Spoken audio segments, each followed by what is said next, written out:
Welcome, everyone. Today, we're talking about mastering math, how to reduce anxiety, study smarter, and get better grades. And I'm Ann Dolan. I started in education in 1992 as a teacher with Fairfax County Public Schools, and then realized after a few years that I loved helping kids one-on-one through tutoring and started Educational Connections. Back then, in the early days, I was the company's only tutor, but now the company employs about 185 tutors in all kinds of subjects. But I will tell you, the one area that gets kids more than any other area is math.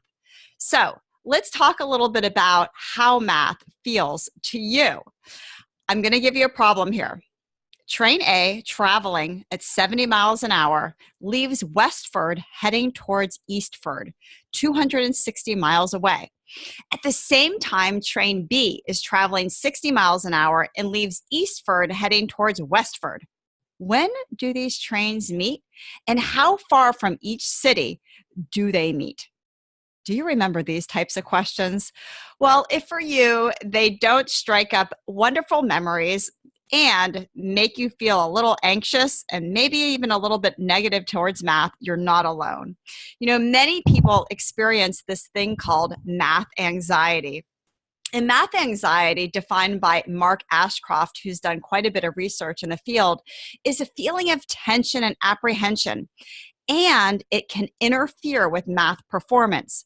So it's just not that we don't like math or we feel worried about it. It's that when all these worries take over our brain, it can actually impact our performance in a negative way.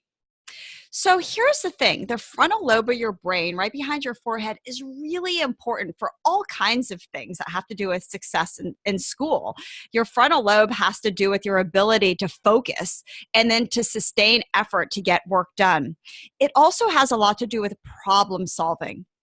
The issue is when somebody is feeling worried and anxious, their frontal lobe kind of goes offline and their amygdala, which is the emotion center of the brain, goes online. It's almost like the amygdala hijacks the frontal lobe. And when that happens, you're not able to think as clearly and solve problems like you would be able to if you weren't anxious. So math anxiety leads to lower achievement, negative attitudes, and for many students, avoidance. I want to take you back to the year of 1982. There I was in 8th grade, sitting in the front row of my algebra class. You might remember the year. It was the year of Luke and Laura in General Hospital, Three's Company, The Love Boat, Fantasy Island. And I remember this year vividly because more than anything else in the world, I wanted to do a good job in math. The problem was the minute I'd sit down, and every day I'd say to myself the same thing, Anne, today is going to be your day. Today is going to be the day you're going to focus and learn how to solve these variables. But within about 5 minutes, I drift off yet again. And every time I wanted to pay attention, I just couldn't. My neck was tight. My shoulders were tense. And I realized I was never going to get this stuff. Now at home, my parents knew I was having difficulty at math. And so one day my dad comes into my room and he says, Anne, I'm going to help you with this math. Don't worry. We got it all under control. So he sits down with me at my little yellow Ethan Allen desk, and we start to solve the first problem. We get to the end of the first problem, and I say it's negative, and he says it's positive. I say negative, and he says positive. And in a moment of utter frustration, my otherwise very calm and collecting father, who was an engineer by trade and always very good at math, got up, his face red, his lips pursed. He takes my math book and as hard as he can, he throws it against the wall and papers fly everywhere. And I get up and I back up and I'm like, Dad, what are you doing? Oh my gosh. And my mom, hearing all the ruckus, walks down the hall and she says, that's it, you're getting a tutor. And at the time, I thought, oh, a tutor, that's just a horrible idea. Of course I don't need a tutor. I can do this math. But, you know, that was one of the best decisions my mom ever made for me because the next day she took me down to Beachside Learning Center And I had an appointment with Mr. Rogo. And Mr. Rogo ended up to be a godsend for me. He taught me that actually I could do the math. I just needed a different way of learning. And the way my teacher was teaching me in this lecture style in front of the classroom wasn't quite working. He helped me to practice these problems. And he taught me how to make practice tests for myself when I wasn't with him, which is what I needed to be an independent learner. But there's one thing he also did that really helped me with focus in the classroom. He previewed the next day's material. So the next day, I would go into class and I would feel great because I knew what was going on. And I typically did not have that experience because, you see, I was kind of like Swiss cheese. You know, with Swiss cheese, there's holes. And that's how my learning was. I had these holes in my learning. You know, I had some skills, but not other skills. And math is cumulative. If you miss skills in the very beginning or early on in the year or midway through the year, everything else is going to be really hard for you. And so what I found is that when he shored up all of these holes in my learning and previewed and taught me how to learn on my own, it made a huge difference. And so many of you are thinking, okay, well, what causes all this anxiety? Why are so many kids afraid of math? Well, we know that actually 40% of math is genetic. It's both cognitive, your mental capacity to do the work, and it's also anxious. So if you are an anxious mom or dad and you did not like math, there's a chance that your child may have those genes and may not love math either. But 60% is environmental. So we pass along a lot of our feelings to our kids without even knowing it. You know, I don't know if this ever happens in your family, but I know with many parents I talk to on the phone that call our office looking for either an educational coach or a tutor, like a math tutor, they'll say things like, oh, no one in our family is good at math. It's no wonder she's not good either. Or sometimes parents will say, oh, I don't like math either. Don't worry about it, honey, to their kids. Or they'll say, you know what, you're just really good at reading and writing. That's your thing. It's just not math. But when we say those things to our kids, we're actually influencing them in the wrong ways. So we know from lots of research that what we say as parents is super powerful. We also know through lots of studies that the quality of teaching when kids especially are younger has a big impact later on. So when kids get teachers that don't have an affinity for math in the earlier grades, that's really passed on to their ability to do the work. So there's a negative outcome when a teacher doesn't really like math, but it's just part of what she teaches and how kids do. There are also some gender differences. We know that girls are more likely to have math anxiety than boys. But we also know that their ability, their plain old cognitive capacity to do the work isn't any different. It's not biological. But when girls in particular feel anxious about math, what happens is they're worried that if they don't do it well, they won't get a good grade. And they want to do well in school. So they will often decide not to take these advanced level math and science classes to keep up their GPA. And that's why a lot of girls and women aren't in STEM fields later on, because they haven't challenged themselves to the degree that boys would, for example. So what does work in helping our kids? Well, we know that parent involvement is super important, especially with homework. It's the number one predictor actually of kids' school success, how involved your parent is. But here's the thing, it's a little bit different in math. It needs to be in the right way. So there's lots of ways you can help your child if they're struggling. So number one, you could say, this is how you do it, Susie. That might be good if you know how the curriculum is taught in your child's school and you love math. That way, you're going to do just fine if your child is willing to take instruction from you because you know the way it's taught in class and you have positive feelings about math. Not every parent is in that ballpark. Sometimes parents will say, look, Charlie, this is your homework, not mine. and they don't want to be involved at all. Unfortunately, that's not always a great answer because you want your child to come to you later on if they do need help. But a great way to help them if they're stuck is to say, do you have any examples of this type of problem? Did you take notes on this in class? That way, you're doing two things. You're helping your child to be independent so they can help themselves and look up the answer and look up the steps to the problem. But you're also doing it the way that the kids are taught in class. Because if you're saying this is how you do it and it's not how they do it, you have to know your child is going to say, that's not how Mrs. Smith does it in class. So this way, you're kind of off the hook. Also, sometimes parents will say, you know what, I don't know if I'm the right person to help with homework. Well, here's the good news. There are other things you can do. In fact, there's an app called Bedtime Math. Now, this is for elementary school kids, but it's one of the apps that has actually been studied and has journal published research behind it as being a positive impact on academic achievement in math.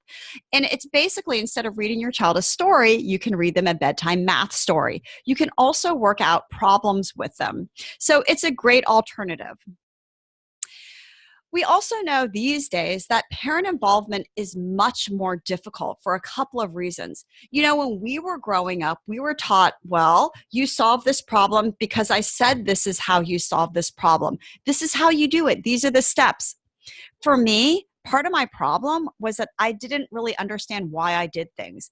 When we did subtraction in elementary school, I just knew that I had to borrow. I didn't really know that I was actually regrouping and trading tens for ones. That didn't occur to me. So these days, kids are not taught through rote memorization. They're actually taught conceptually. And when you're trying to help your child, if you don't know exactly how they're taught, it makes it a lot more difficult. Now, as kids get older, especially in high school, they're often in flipped classrooms in math and science. Now, a traditional classroom, the kids get instruction during the day, and then at night, they go home and do their homework. This is the opposite. At night, the kids watch a video on how to do the problems, and then the next day in school, they do the homework associated with last night's lesson. It's called a flipped classroom. And some kids take to it well. And these are usually the kids that are focused and diligent because they'll be willing to practice the problems and replay the video. But for other kids, this type of instruction isn't always successful. So it's hard to help our kids that are in a non-traditional teaching method like a flipped classroom.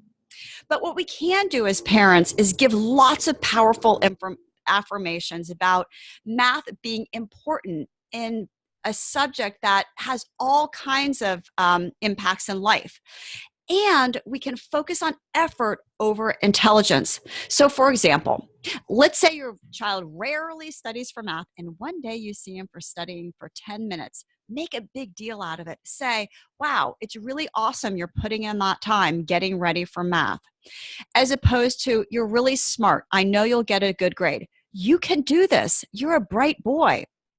Anytime we praise intelligence, it actually backfires because kids think they're either smart or they're not, and there's not a lot they can do about it.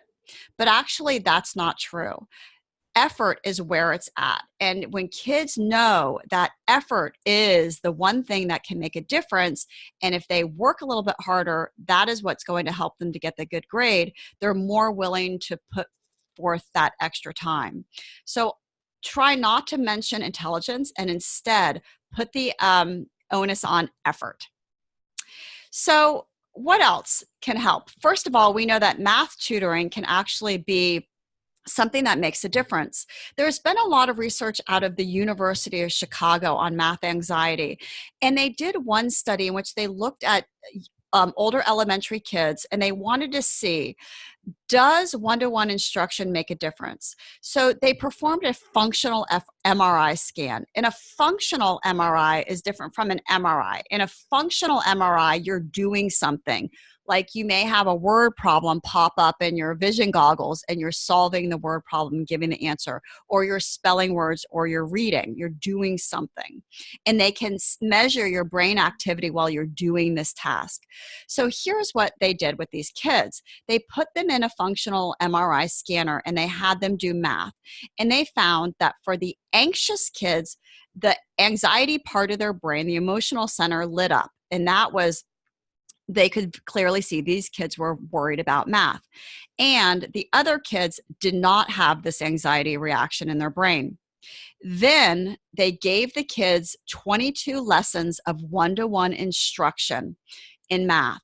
And then they performed the functional MRI again. And what they found was the kids that were not anxious to start with, their brain was the same as before. But for the kids that were anxious about math, all of the anxiety centers on the brain acted as if they were a normally performing kid.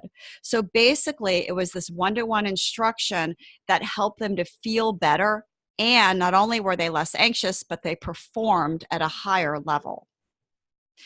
For middle and high school students, however, it's motivation and study habits that are really important. And in fact, these two things trump IQ when it comes to grades in math. So let's talk about that for a second. Well, we know that those with poor study habits do a couple of things. First, they make false assumptions.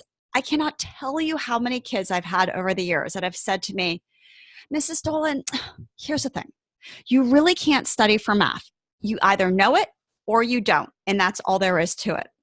But that's actually not true at all. It's just that they didn't really know how to study. Or sometimes the teacher will give them a study guide and they'll complete the study guide. They'll do the problems on the study guide and then they'll pronounce, I'm done. Or they won't do anything except to reread their notes. In fact, this is what 80% of kids do to study for math, to study for history, Spanish, you name it, any subject. The vast majority of kids self-report that they study by rereading. But we also know through research that this is the most inefficient way to learn. It doesn't work. It's called passive learning. So here's the thing. Most kids don't know how to study for math. Otherwise, they might do things differently. So let me share with you from some research-based math study skills. I first want to start out by helping to understand the forgetting curve. The forgetting curve is the research behind how long it takes you to forget something, basically. So if you're in class and you learn something and you're tested right at that moment, you're going to retain 100% of what you know. But after one day, what you know decreases to 50%. And then on day 3, it's only 20%. And by a week later, day 7, it's only 10%. So it's really important to understand that when kids learn something in class, they need to act on it.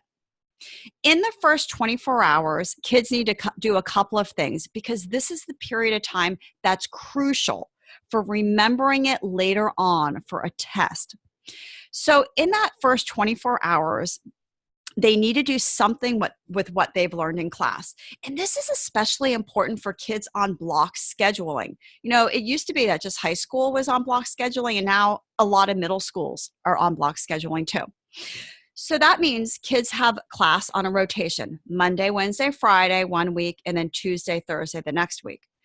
Now, at first you might think, oh, that's kind of good. They have more time to do work. But most kids don't really use that time effectively. So for example, if they have a class on Monday, they get homework, they're probably not starting it until Tuesday night to turn it in Wednesday. If they have a Tuesday, Thursday class and they get something assigned on Thursday, they're probably not doing it until Sunday. But that's not the best way to learn. The best way to learn is right away that night to actually do the homework. Even if you don't do it all, just get started on it. That negates the forgetting chart that we just talked about. Also, anytime you can review your notes or even study for an upcoming test early on, you're better off. So how is this studying best done? Well, there are a couple of ways. One way is through study guides. When I was a teacher, I used to go to these great lengths for my students, making these elaborate study guides. I mean, I would spend hours making these study guides for my kids. And it always just amazed me that despite generally the same amount of studying, some kids would come back to school and do great on the test, and some kids not so much. And so at first I thought, oh, they're just not studying.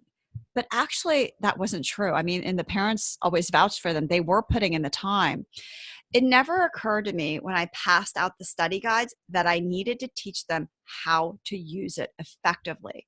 Because what research shows is that, yes, it is helpful to give a student a study guide with a bunch of math problems and then for them to fill it out and do the math. But what's even more effective is if they make 3 copies of the study guide. They do one in class, usually with the teacher, or they'll finish it at home. And then the next blank one, they want to do the next night. And they want to fill it out as best they can, go as far as they can till they don't know anything. They can't complete it anymore. And then they can look back to the correct and original study guide to finish those harder questions. And then they should do it on a 3rd day too. Doing it 3 times is really what cements in learning.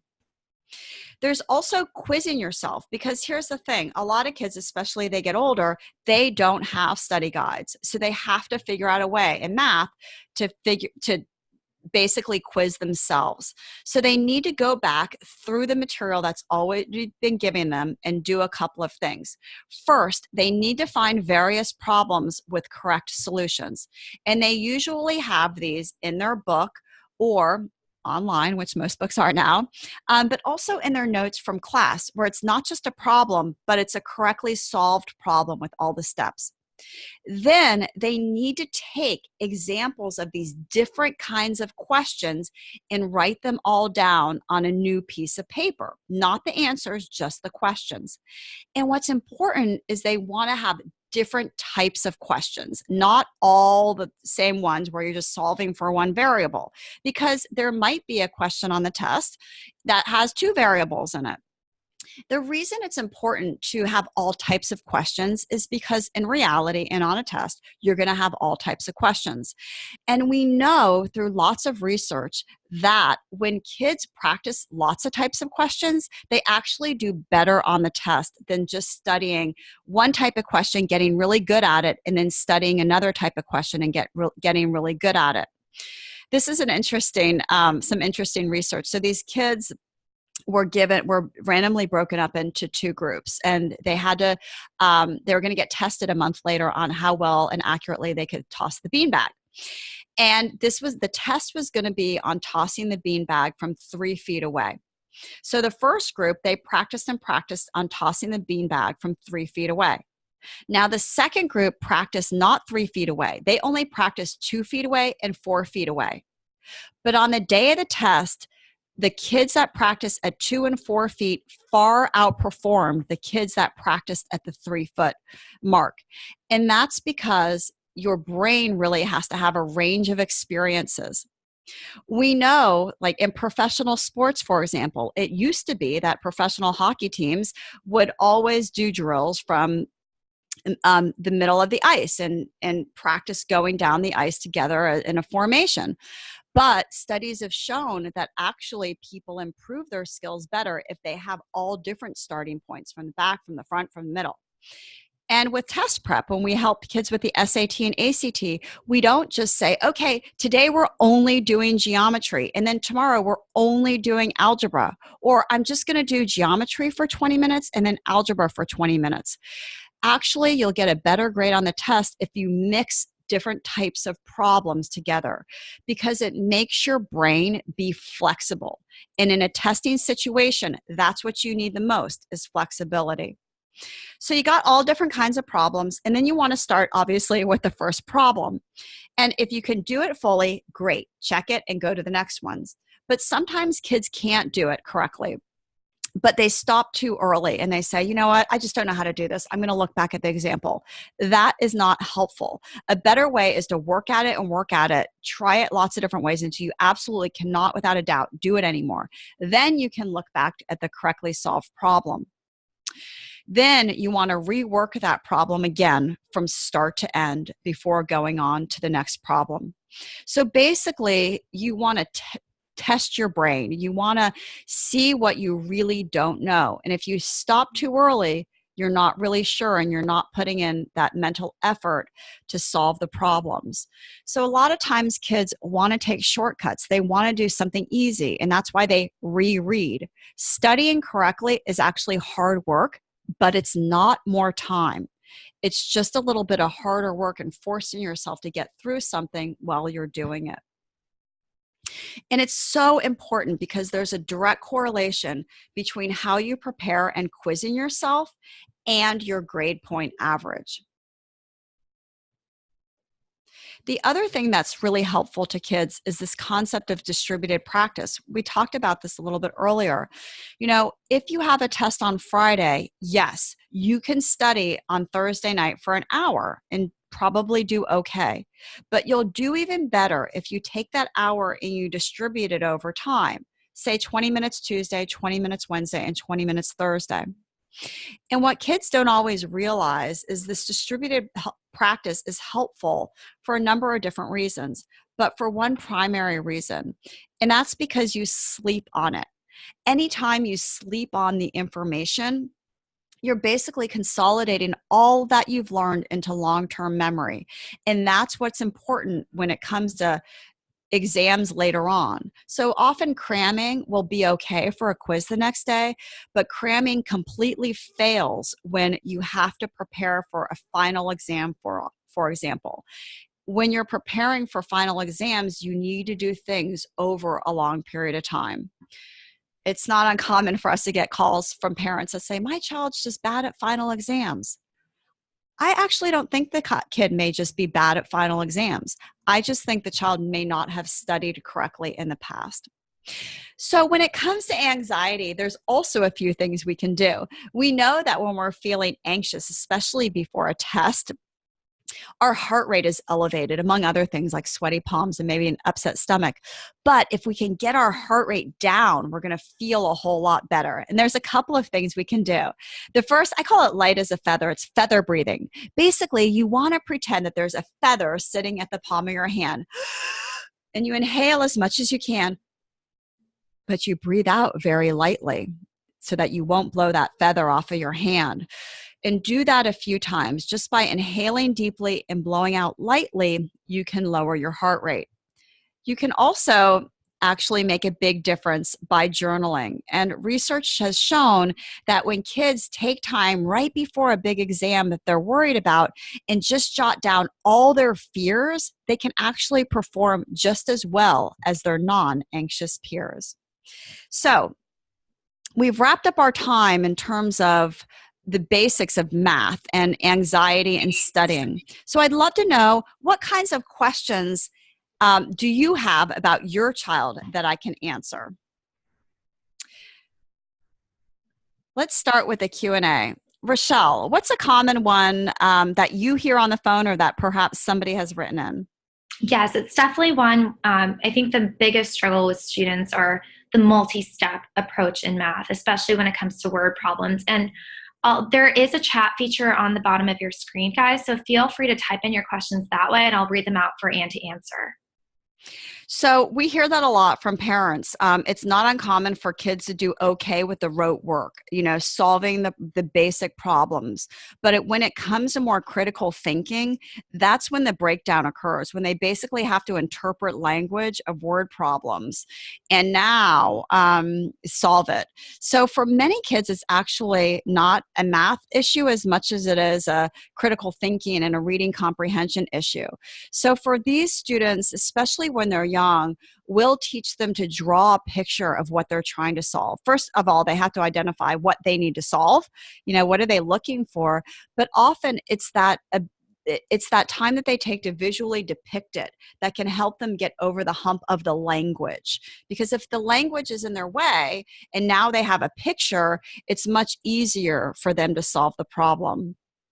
So word problems are the nemesis of many kids, and they actually take practice. And I've found that with working with kids over time on word problems, they can actually get pretty good at them. But because they don't like them and then they feel worried and they resist them, it makes word problems really hard. And so when something's hard, a natural reaction is avoidance. But in the case of math, because it's a cumulative subject where one skill builds upon another, avoidance is the worst thing you can do in math. More than any other subject, it's one subject that you want to stay ahead of and get help with early on. Perfect. And Anne, can we go back to the slide with the steps for quizzing yourself? A parent wants to look at that again. Yes, let me get back to that. So first steps, find those various problems with correct solutions and then mix them all up, not in any specific order. Make sure that you start with the first one, obviously, and solve it until you absolutely can't go any further. And then you can look back at the solution. And it's ideal if you take the time, and not all kids will. I mean, some kids will, but not everyone will, to rework the problem again from start to finish. So just basically rewrite that same problem again and work it from start to finish. And that really cements in the learning. This is a strategy we use with kids in tutoring all the time because they don't really know how to quiz themselves and to make these practice tests. And, we can't expect as parents and educators that they're going to be able to figure this out on their own. They have to be taught and they have to practice it over and over again. In fact, I was talking, my younger son is now a sophomore in high school, and I can't help him with his math anymore. He's in Algebra 2 accelerated, and I could help him up through geometry. But at this point, it's first of all, it's beyond my skill set because I haven't done it in a while. And secondly, the way that they teach it is just very, very different now. And I was curious, because he's pretty independent. He has a tutor that helps him a lot, who's amazing. But the tutors taught him how to work on his own. And I asked him what his number one strategy was to get ready for tests, because he's actually doing really well in math. And he said, I just make practice tests. That's all I do. And then in his other classes, he just makes practice tests and he uses Quizlet, which is actually another way of making practice tests for yourself, but it's just that online version of making flashcards. Perfect. And one question, and it relates to the mindset of math. Students often say, I hate math. And one parent has, she and her husband are both good at math, but her son is now at the point where he feels like he's not good at it anymore. Mm-hmm. Yeah, I mean, that happens to a lot of kids. And it depends where they are in the grade level.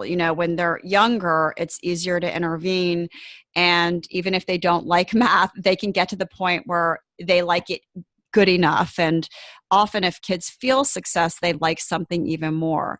So one thing that we found is that over the summer, kids, first of all, can lose a lot of their skill set over the summer. Some studies show that kids can lose up to 4 or 5 months of progress. So when they start the next year, they're already starting off kilter a little bit. So anytime we can work with them over the summer just to keep their skills intact or even improve a little bit, it helps them to do better the next year, which definitely helps their outlook.